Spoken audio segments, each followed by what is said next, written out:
You may be wondering why a school cares so much about America and its history, especially in a day and an age when America's founding principles and motives are frequently under fire. Well, I'd like to share a vivid memory from my childhood that might help explain a little bit about that. I was in fourth grade.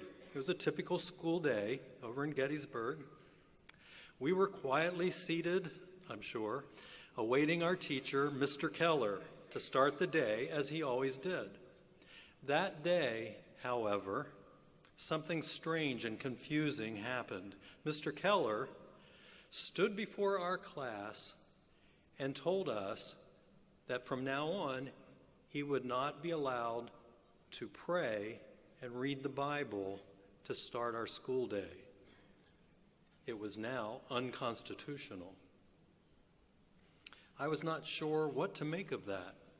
I had always been taught that America was an exceptional nation, a nation that promoted Christian virtue and goodwill around the world.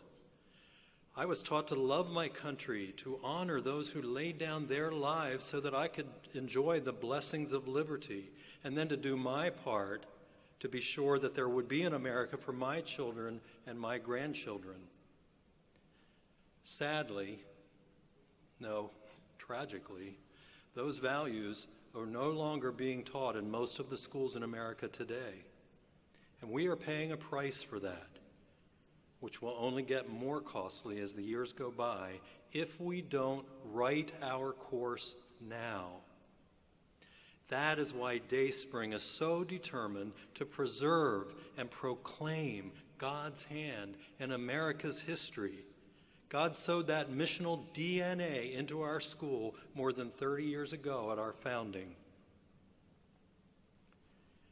2 days from now, April 29th, marks 412 years since the Reverend Robert Hunt arrived on a ship with those who would then establish the Jamestown colony.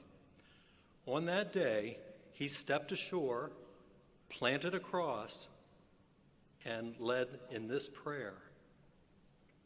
We do hereby dedicate this land and ourselves to reach the people within these shores with the gospel of Jesus Christ, and to raise up godly generations after us, and with these generations take the kingdom of God to all the earth.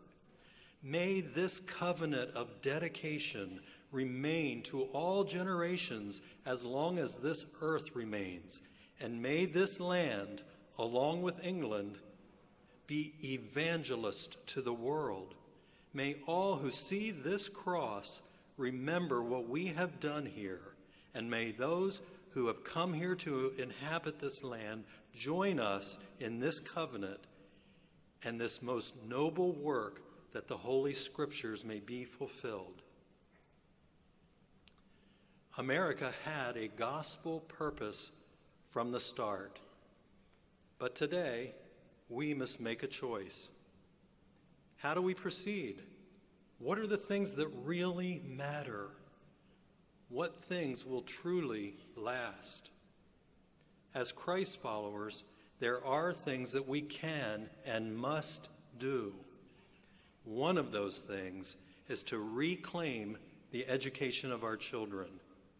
What legacy will we leave?